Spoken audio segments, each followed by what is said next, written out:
The massive station hung in space like a crystal palace. Its walls sparkled with strange lights that hurt human eyes to look at directly. Commander Dae-hyun pulled at his dress uniform as he walked down the long corridor.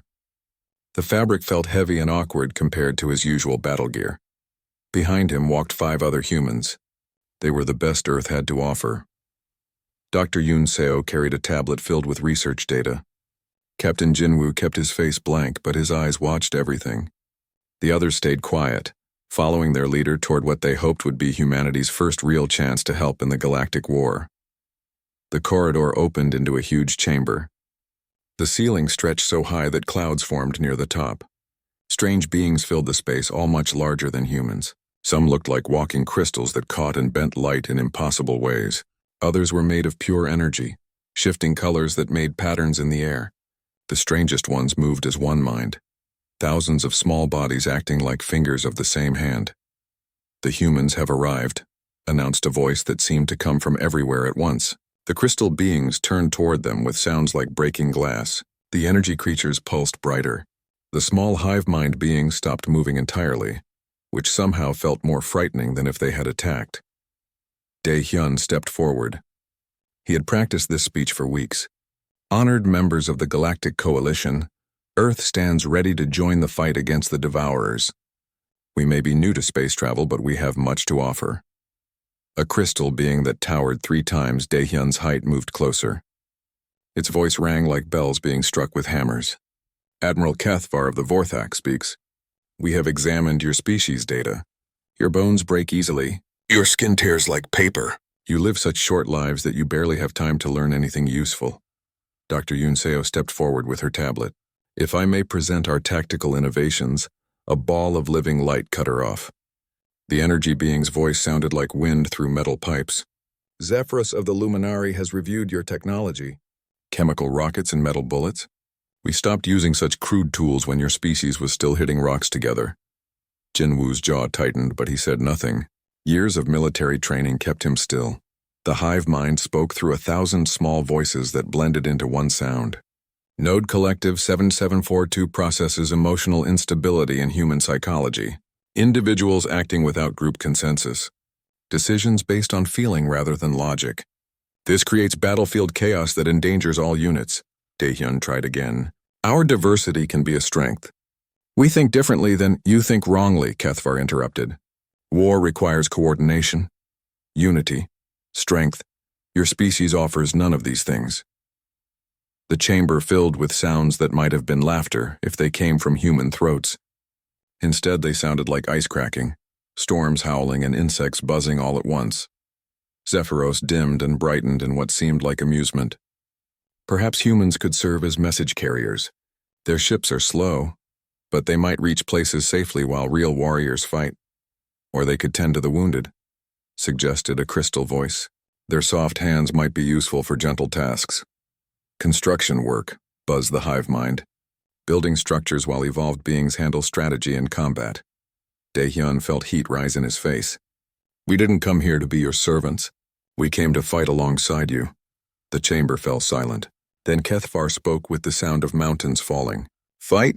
You want to fight Devourers? Machines that have consumed 17 star systems? Enemies that learn from every battle and become stronger? Your species," Zephyros added, "cannot even agree among yourselves. We have observed your history, constant wars between your own kind. How can beings who fight each other be trusted to fight for others?" Yoon Seo stepped forward again. "That history taught us things that taught you to kill each other efficiently," the hive mind cut in. "Not useful against enemies that cannot die." "We appreciate your offer," Cathvar said in a tone that made clear he did not appreciate it at all. "But the Galactic Coalition has decided. Your solar system will be declared a protected zone. Stay there, stay safe. Let the real warriors handle galactic threats." "You're making a mistake," Jinwoo said quietly. It was the first time he had spoken since entering the chamber. Every being in the room focused on him. The attention felt like standing under a microscope that could burn skin. "Explain this mistake," Zephyros commanded. Jinwoo looked around the chamber slowly. "You see weakness where we see adaptability. You see chaos where we see options. You see primitiveness where we see tools that work." He paused. But mostly you see enemies that you want to understand and counter. We see enemies that need to be stopped, no matter what it takes. Primitive thinking, dismissed Kethvar. Maybe, Jinwoo agreed. But when your advanced thinking fails, who will you call? The beings in the chamber made their laughing sounds again, but some of them seemed less certain than before. The decision stands, Zephyros announced. Humans will remain in their protected zone. This meeting is concluded. As the human delegation walked back down the long corridor, Yunseo shook her head. 300 years to reach the stars, and they want us to stay home like children. Let them, Jinwoo said calmly. When their crystal ships shatter and their energy weapons fail, when their perfect coordination breaks down, they'll remember us. And then? Daehyun asked. Jinwoo smiled, but it was not a pleasant expression. Then they'll learn why humans have so many words for revenge. Back in the Great Chamber, the alien leaders continued their meeting. They discussed battle plans and troop movements, weapon systems and defensive strategies. None of them mentioned humans again. After all, what could such weak, primitive beings possibly offer in a war against machines that consumed stars? In the depths of space, Devourer machines detected the energy signatures from the Coalition meeting. Their ancient artificial minds analyzed the data, cataloged the species present, and calculated counter-strategies for each one. Crystal beings could be shattered with resonance weapons. Energy beings could be contained with quantum fields. Hive minds could be disrupted with viral code. The machines did not waste processing power on the humans. Their scans showed beings too weak to matter, technology too primitive to threaten advanced systems. The Devourers filed humanity under non-threat and focused on real enemies. It was the first mistake the ancient machines had made in 1,000 years, but it would not be their last. 3 months passed since the humans were sent away. The Galactic Coalition moved with the confidence of beings who had ruled space for thousands of years. Their war machine was beautiful to watch and terrible to face. Commander Vexathul stood on the bridge of his crystal ship, watching space through walls that were clear as glass but stronger than any metal. His vessel was one of 500 that made up the Vorthak war fleet. Each ship was grown rather than built, shaped from living crystal that could heal itself and change form as needed. Enemy detected, his tactical officer announced, her voice making musical notes through the crystal walls. Devourer fleet, 47 units holding position near the third planet. Vexthul nodded. The Vorthak way of war was like their bodies, hard, structured, and beautiful. Signal the fleet. Formation Diamond 7. All ships will charge energy shields to maximum and advance in coordination. The crystal ships moved together like dancers. Each vessel glowed with power that could melt mountains. Their shields formed overlapping patterns that created a wall of protection no enemy had ever broken. The Vorthak had perfected this method over 5,000 years of fighting. The Devourers waited. Their ships looked like black metal insects, all sharp edges and glowing red eyes. They did not move as the crystal fleet approached. Fire! Vexthul commanded. 500 ships released their energy at once. The space between fleets became a rainbow of deadly light. Plasma beams that could cut through planets struck the Devourer vessels. When the light faded, half the enemy ships were gone. The rest showed heavy damage. The crystal beings sang victory songs that rang through their ships like church bells. Too easy, Vexthul said, but he felt proud. This was how war should be fought, with overwhelming power and perfect coordination. Far across the galaxy, Aurelia Prime commanded a very different kind of battle. Her ship was not made of matter at all, but pure energy held in the shape of a vessel. The luminary could become solid when needed, but they preferred to fight as living light.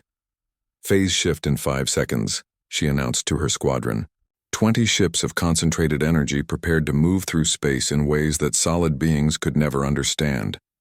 The Devourer patrol fleet hung in normal space, their sensors scanning for threats. They could detect matter and energy, but the Luminari had learned long ago how to step outside normal physics. Now, Aurelia whispered, 20 ships became something between real and not real.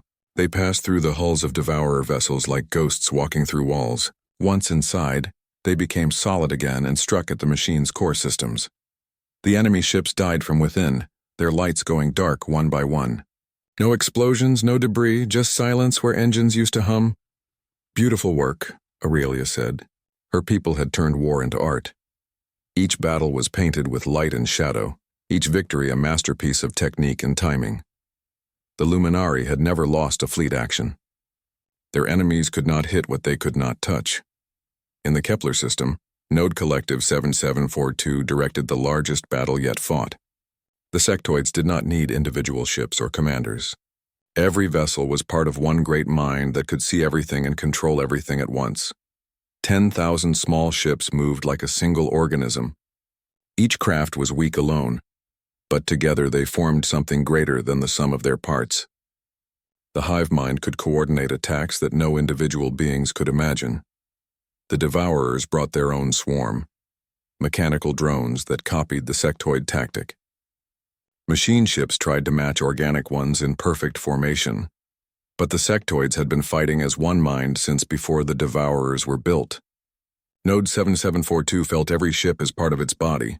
When machines tried to predict its movements, it simply thought of new ones. The battle looked like two storms colliding. Thousands of small ships weaved between each other, firing and dodging in patterns too complex for individual minds to follow. But the organic storm was smarter. It learned faster. It thought of tricks that machines could not calculate. When the fighting ended, debris filled space like deadly snow. Most of it came from Devourer ships. Victory confirmed. Node 7742 announced through all its parts at once. Enemy adaptation rate insufficient. Collective intelligence superior to distributed processing. The three great coalition species had each won in their own way. The Vorthak with unstoppable force, the Luminari with impossible technique, the sectoids with perfect coordination. News of the victories spread across coalition space. Citizens who had feared the ancient enemy began to relax. Military leaders spoke of pushing the Devourers back to wherever they came from. The war may be shorter than expected, Admiral Kethvar announced to the Coalition Council. Our forces adapt faster than the enemy can counter. Each battle teaches us new ways to exploit their weaknesses. Zephyros pulsed with satisfaction. The Luminari phase strike technique proves particularly effective. Machines cannot defend against attacks they cannot detect. Node 7742 buzzed agreement through its 1,000 voices. Collective analysis indicates victory probability rising to 93% within 6 standard months. No one mentioned the humans. Earth's solar system remained protected and forgotten, its people unaware that war raged across the galaxy. Coalition leaders had more important things to worry about than one small species that could barely leave its own star. The victories continued for 2 more months. Coalition forces pushed the Devourers back across 3 star systems.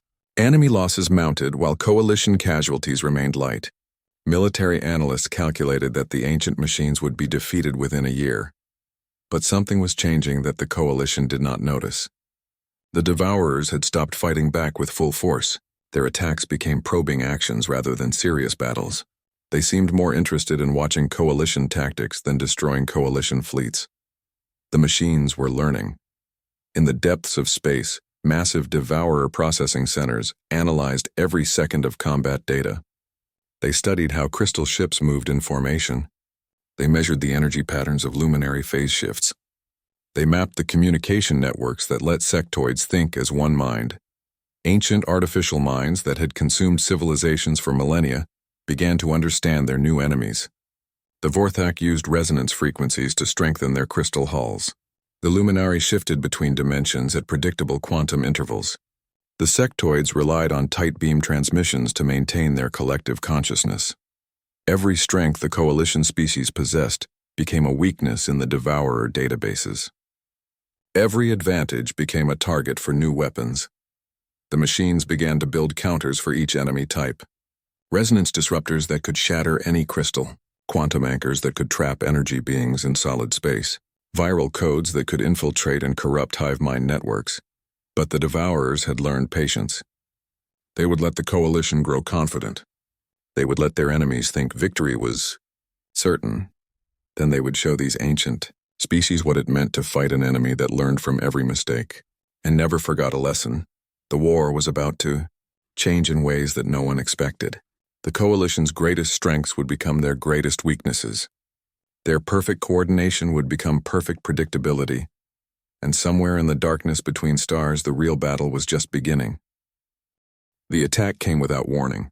Commander Vexthul was reviewing victory reports when his crystal ship began to sing a death song. Incoming resonance wave, his tactical officer called out, her voice cracking like breaking glass. Frequency matches our hull structure exactly. Vexthul felt his ship shudder. The walls around him, grown from living crystal over decades, began to develop hairline cracks. Impossible. Nothing could generate the exact frequency needed to shatter Vorthak crystal. Evasive maneuvers, he ordered, but it was too late. The Devourer weapons sang back at his fleet. Not the harsh noise of plasma cannons or the sharp crack of kinetic rounds, but a pure, beautiful note that matched the resonance of Vorthak crystal perfectly. The sound grew louder and sweeter until Vexthul wanted to cover his ears. His flagship began to come apart like a puzzle being shaken. Pieces of crystal hull floated away in perfect geometric shapes. Other ships in his fleet were dying the same way, dissolving into their component parts as their own structure turned against them. How? He whispered as his bridge cracked open to space. How did they learn our resonance? The answer came as his ship's final systems failed. The Devourers had recorded every battle, analyzed every energy pattern, studied every frequency the Vorthak had ever used. They had learned to speak the crystal language and use it as a weapon. 500 ships became floating debris in less than 10 minutes. The survivors sent desperate signals to Coalition headquarters, but most of their messages were cut short as their transmitters shattered. Across the galaxy, Aurelia Prime felt confident as her squadron prepared to phase shift into enemy territory. The Luminari had never lost when using their dimensional techniques. Matter-based beings simply could not fight what they could not touch. Beginning phase shift sequence, she announced to her 20 ships. Her crew began the mental preparations needed to step outside normal space. The Devourer fleet waited for them. Black metal ships hung motionless, appearing defenseless. Their sensors showed no unusual energy patterns, no new weapons. Just the same mechanical vessels that the Luminari had been destroying for months. Phase shift now, Aurelia commanded. Her squadron stepped between dimensions, becoming something between energy and matter. They passed through empty space toward the enemy hulls, ready to materialize inside and strike at vital systems. Then the quantum anchors activated. Aurelia felt herself being pulled back into normal space with violent force. Her crew screamed as their energy forms were compressed into solid matter against their will. Around her, 20 ships of living light became trapped, unable to phase shift, unable to escape. Impossible, she gasped, her voice now coming through vocal cords instead of pure thought. They cannot manipulate quantum fields, but they could. The Devourers had watched every luminary phase shift, measured every dimensional transition, calculated the exact quantum frequencies needed to force energy beings into solid form. They had built anchors that could trap living light like insects in amber. Solid luminary ships were fragile things. Their hulls, designed to hold energy rather than matter, cracked under the stress of forced materialization. Enemy fire punched through their weakened defenses like bullets through paper. Aurelia's squadron died as solid beings, their beautiful energy forms crushed into physical matter that broke and bled and burned. But the worst. Fate waited for Node Collective 7742. The sectoid hive mind directed its fleets with perfect confidence. 10,000 ships moved as one organism, their collective intelligence superior to any individual thinking. No enemy had ever matched their coordination. Node 7742 felt completely safe within its unified consciousness. Every ship captain was part of its mind. Every crew member shared its thoughts. The hive mind could react to threats faster than any scattered fleet of individuals. The Devourer attack began subtly. A few strange signals mixed in with normal communications, code that looked almost like standard tactical data but contained small errors. Anomalous transmissions detected, reported 1,000 voices at once. Analyzing for threat potential. Node 7742 pulled the signals into its collective processing centers for examination. The data seemed harmless. Navigation updates, status reports, routine messages between ships. Then the virus activated. It was not like the elegant cyber weapons the sectoids used against other species. This was crude, brutal code that attacked the very foundation of hive mind thinking. It did not try to outsmart the collective intelligence. Instead, it made every shared thought painful. Node 7742 felt its consciousness fracturing. Parts of its mind began to disagree with other parts. Ships that had always moved as one body suddenly flew in different directions. Captains who shared the same thoughts started fighting each other, collective integrity failing. 1,000 voices screamed in harmony, individual nodes asserting independence, unity protocol corrupted. The hive mind had never experienced isolation before. As the virus spread through its communication networks, Node 7742 felt itself becoming thousands of separate beings, each one terrified and alone. Ships collided as their crews forgot how to think together. Weapons fired at friendly targets as confused minds turned on their own kind. The perfect coordination that had made the sectoids unbeatable became chaos that destroyed them. Node 7742's last coherent thought was horror at the loneliness of individual consciousness. Then it fragmented into scared, confused pieces that did not know how to exist alone. The news reached Coalition headquarters in broken fragments. Fleet destroyed, ships gone, survivors few. The reports made no sense at first. How could 3 successful campaigns turn into disaster so quickly?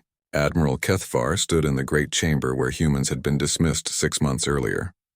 Around him, the leaders of 3 species faced the reality that their greatest strengths had become fatal weaknesses. The Devourers learned, Zephyros said, his energy form flickering with distress. They studied our tactics and developed specific counters for each species. Our crystal resonance, your quantum signatures, the sectoid communication networks, Kethvar agreed grimly. They turned our evolution against us. A few surviving sectoids buzzed in the corner, no longer speaking as one voice but as frightened individuals. Their collective had shattered so completely that they might never reunite. Casualty reports? Kethvar asked. The numbers were devastating. The Vorthak had lost 80% of their fleet. The Luminari fared slightly better at 60% losses. The sectoids were effectively extinct as a military force, not because they were dead, but because they could no longer think together. 7 star systems under enemy control, an aide reported. Refugee fleets streaming toward core worlds. Multiple colonies requesting immediate evacuation. The chamber fell silent. These were species that had ruled the galaxy for millennia. They had technologies that could reshape reality, and minds that could process information faster than any computer. Yet an enemy that had been sleeping for thousands of years had defeated them in weeks. Recommendations? Kethvar asked. Zephyros dimmed with uncertainty. Retreat to defensive positions. Attempt to develop countermeasures for their new weapons. Negotiate, suggested one of the scattered sectoids. Perhaps they can be reasoned with. Surrender, another voice whispered. No one wanted to admit they had heard it. Kethvar looked around the chamber at beings who had never known defeat. Their confidence was broken. Their certainty was gone. For the first time in their history, the masters of the galaxy were afraid. There is one other option, he said quietly. The chamber stirred. Everyone knew what he meant, but no one wanted to say it. The humans, Zephyros said finally. They are weak, a sectoid protested. Primitive, chaotic. Yes, Kethvar agreed. And that may be exactly what we need. Outside the station, space was full of refugee ships fleeing from systems that had been safe for centuries. The Devourers were coming, and the greatest military minds in the galaxy had no idea how to stop them. In the distance, barely visible among the stars, Earth's sun shone like a small yellow beacon. Around it, one species continued its daily life, unaware that the fate of the galaxy might soon rest in their weak, primitive, chaotic hands. The message arrived at Earth on a Tuesday morning. Admiral Daehyun was drinking coffee in his office at Fleet Command when the quantum communicator started beeping. He almost ignored it. Most galactic messages were automated trade updates or navigation warnings. Then he saw the source code. Galactic Coalition Emergency Channel. Priority Alpha. Sir, his aide called from the outer office. You need to see this. The hologram that appeared showed Admiral Kethvar, but not the proud crystal being who had dismissed humanity months ago. This Kethvar looked smaller somehow, his crystalline structure showing stress fractures. Behind him, the great chamber was half empty. Admiral Daehyun of Earth, Kethvar began, his voice lacking its usual music. The Galactic Coalition formally requests military assistance from humanity. The strategic situation has changed. Daehyun set down his coffee. I see. And what exactly has changed since you told us to stay home like children? Kethvar's facets dimmed with embarrassment. The Devourers have adapted to our tactics faster than anticipated. We have suffered significant losses. How significant? 80% of Vorthak forces, 60% of Luminary fleets. The Sectoid Collective has been damaged. Daehyun leaned back in his chair. Around his office, the flags of Earth's United Nations hung side by side, symbols of a species that had learned to work together despite their differences. So now you need the weak, primitive humans? Yes, Kethvar said simply. We do. Within hours, the emergency session of Earth's Global Defense Council was in session. President Hansol stood at the podium, addressing representatives from every nation on the planet. They called us weak, she said, her voice carrying clearly through the chamber. They called us primitive. They told us to stay home while the real warriors fought. Now those real warriors are asking for our help. The debate lasted 6 hours. Some representatives wanted to refuse. Why should humanity help beings who had insulted them? Others argued for conditional assistance. Help, but only if Earth got equal status in the coalition.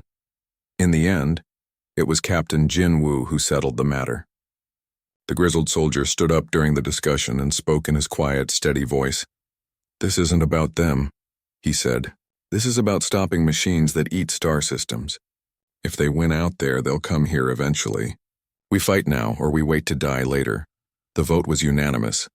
Admiral Daehyun found himself promoted overnight.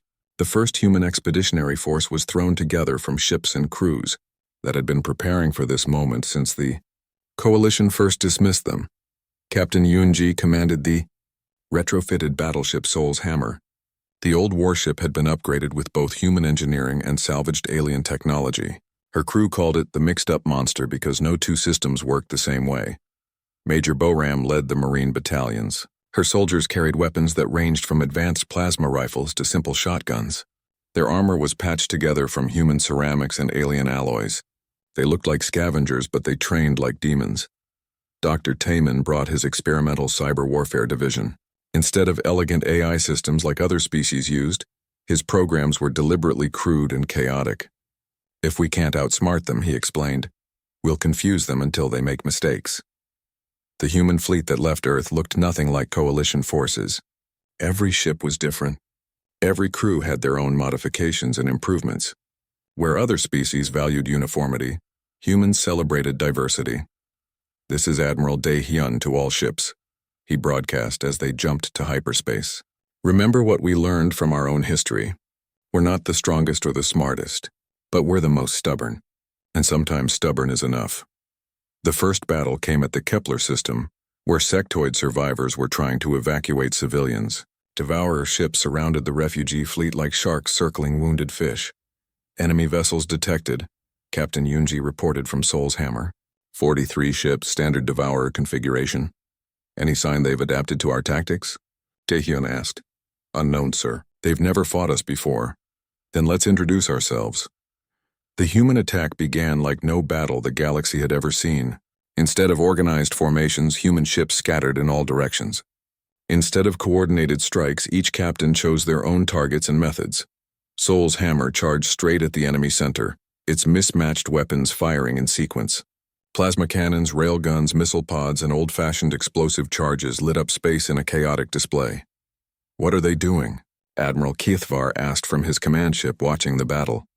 There's no pattern to their attack. That's the point, Jinwoo replied from his position on Daehyun's bridge. Watch the Devourers. The machine ships had begun their usual adaptation process. Their AI analyzed human weapon signatures, movement patterns, and tactical doctrines. But every time they calculated a response to one human ship, that ship did something completely different. Soul's Hammer should have continued its frontal assault. Instead, Yoonji suddenly reversed course and started ramming damaged enemy vessels. Her crew cheered as they used their ship like a battering ram.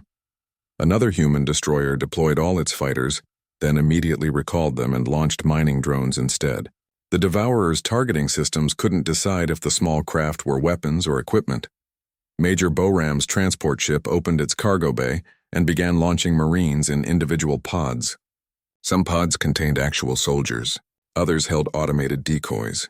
Still others were stuffed with garbage programmed to explode when scanned. Their adaptation algorithms are stuttering, Dr. Taman reported with satisfaction. Every time they think they understand our tactics, we change them. The Devourers had never encountered this problem before. Every other species fought according to logical patterns.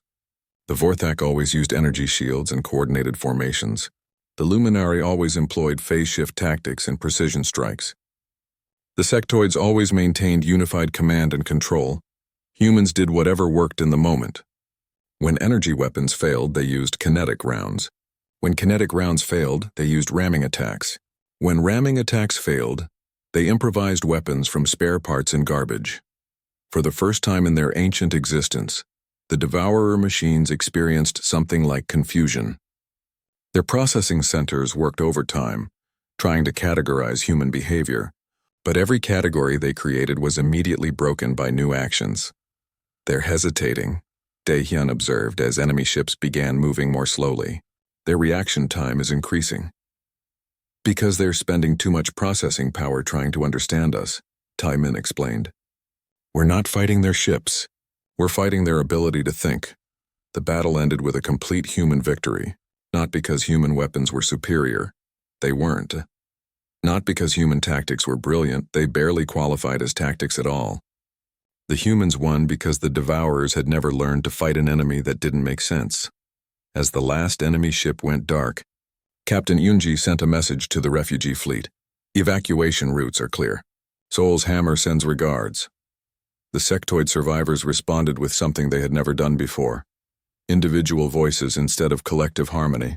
Thank you, came from a dozen different ships. Thank you for being unpredictable. Admiral Dae-hyun smiled as he watched the refugee ships jump to safety. Around him, his mixed-up fleet of mismatched ships and stubborn crews prepared for the next battle. So, Jinwoo said quietly, think they're starting to understand why we fight the way we do? Not yet, Dae-hyun replied. But they will. And when they do, they're going to realize that chaos isn't our weakness. What is it then? Our greatest weapon. The war changed after Kepler. Human forces spread across Devourer territory like a virus of unpredictability.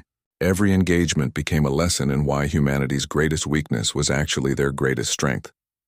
Captain Yoonji stood on the bridge of Seoul's hammer, watching her crew patch hull breaches with salvaged alien armor and duct tape.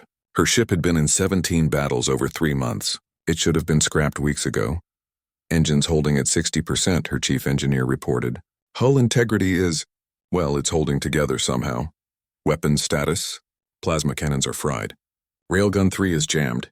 Missile pods are empty, but we still have the ramming prow and about 50 kilograms of explosive charges. Yoonji nodded.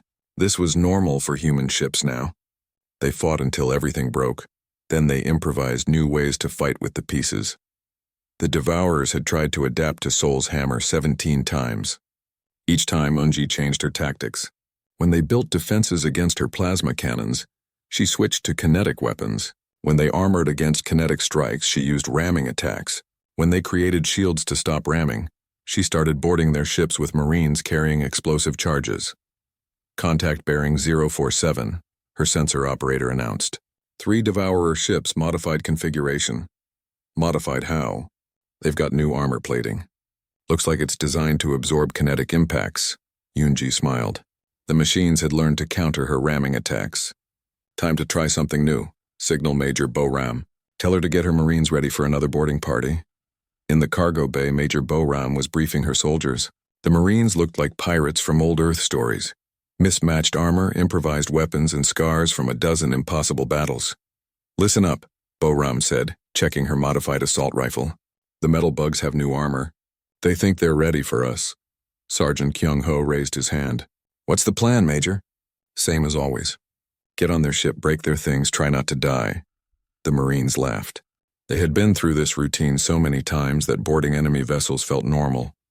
Other species considered such tactics suicidal. Humans called it Tuesday. Remember, Bo-ram continued, these machines learn from everything we do, so don't do the same thing twice, improvise, adapt, make them guess. The boarding pods launched like bullets from Seoul's hammer. Each pod contained 5 Marines and whatever weapons they could carry. Some had plasma rifles. Others carried simple shotguns. Kyung-ho's squad brought nothing but demolition charges and bad attitudes. The Devourers tried to shoot down the pods with point defense systems. They destroyed 3 out of 10 launches. The surviving pods punched through enemy hulls like meteors and spilled angry humans into machine-controlled corridors. Inside the Devourer ship, Bo-Ram's Marines split into 5 separate teams. Each team had its own objectives and methods. This was the opposite of how other species fought. The Vorthak maintained rigid formations. The Luminari used careful coordination. The sectoids moved as one mind. Humans just caused trouble in every direction at once. Team Alpha fought its way toward the engine room using standard military tactics. Team Beta tried to reach the command center through ventilation shafts. Team Charlie began sabotaging random systems just to cause confusion. Team Delta set up defensive positions in the cargo bay. Team Echo disappeared completely and started setting explosive charges in places that made no sense. The Devourer ship's AI tried to track all 5 teams at once. Every time it calculated a response to one group, another team did something unexpected. When it sent security drones to stop the engine room assault, the sabotage team blew up a completely different section. When it tried to seal off the ventilation shafts, the team in the cargo bay started broadcasting loud music through the ship's communication system. Why are they playing music? The ship's AI asked itself, wasting precious processing power trying to understand human behavior. Kyung-ho's squad exemplified the problem. They ignored all strategic targets and instead began dismantling the ship's food processing unit. The Devourers didn't eat food, so the target made no military sense. But the machines couldn't ignore any potential threat, so they sent drones to investigate. While the drones were distracted by Kyung-ho's pointless vandalism, Major Bo-Ram reached the command center and planted charges on the main computer core. The explosion took out the ship's central processing unit. Without coordination, individual systems began making conflicting decisions. Lights flashed random patterns. Doors opened and closed for no reason. Weapons fired at empty space. "This is Bo-Ram to all teams," the Major announced. "The ship is confused. Time to leave." The Marines retreated to their insertion points and launched back to Sol's Hammer. Behind them, the Devourer ship drifted helplessly as its AI tried to reboot from damaged memory cores. Across the galaxy, similar scenes played out wherever humans fought. Dr. Tayman's cyber warfare teams had perfected the art of digital confusion. Instead of elegant viruses that tried to outsmart enemy AI, they used crude programs that served no purpose except to waste computational resources. "Upload the Dancing Cat program to Target 3, Tayman ordered from his command center. His technician looked confused. "Sir, that's just a video file of an Earth cat dancing to music." "Exactly. The Devourers will spend hours trying to figure out why we transmitted it. While they're analyzing dancing cats, they won't be shooting at our ships." The technique worked. Devourer AI systems received thousands of seemingly random files: cat videos, cooking recipes, human children's drawings, poetry about flowers. The machines knew these transmissions had to be coded weapons or intelligence data. They spent enormous processing power trying to decrypt messages that were just humans being weird. Meanwhile, human fleets continued their chaotic advance. Every ship captain fought differently. Every crew improvised new solutions. Every battle taught the Devourers that predicting human behavior was impossible. The psychological impact grew beyond simple tactical confusion. Devourer ships began hesitating before engaging human forces. Their ancient AI minds, designed to process logical threats, struggled with enemies who did illogical things for inexplicable reasons. Coalition forces watched human tactics with amazement and horror. Admiral Kethvar observed a battle where human ships deliberately flew into asteroid fields and started throwing rocks at enemy vessels. "They're using gravitational slings to accelerate space debris," he reported to the War Council. "It's actually working," Zephyros flickered with confusion. "But why? They have proper weapons." "Because the Devourers adapted to their proper weapons," Admiral Daehyun explained. "So now we're fighting with improper weapons." "That makes no sense." "Exactly. The war that other species had been losing became humanity's strange victory, not through superior technology or evolved abilities, but through the simple refusal to fight the way enemies expected. Human ships that should have been destroyed kept fighting with makeshift repairs. Human crews that should have retreated kept advancing with impossible determination. Human tactics that should have failed kept working because they were too chaotic to counter. The Devourers, machines that had conquered civilizations for millennia, found themselves facing an enemy that broke every rule of logical warfare. Humans turned every disadvantage into an advantage. Their physical weakness let them fit into spaces other species couldn't reach. Their primitive technology was too simple to hack or disrupt.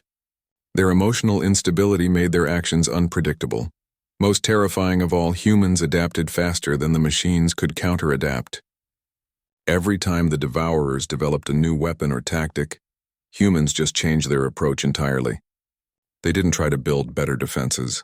They fought in ways that made defenses irrelevant. Space began to fill with drifting Devourer hulks. Their AI systems locked in endless processing loops as they tried to understand enemies who made no sense. The machines that had learned to counter every logical opponent found themselves helpless against humanity's beautiful, chaotic logic. The galaxy was learning a new lesson. Sometimes the best way to win a war was to refuse to fight it properly.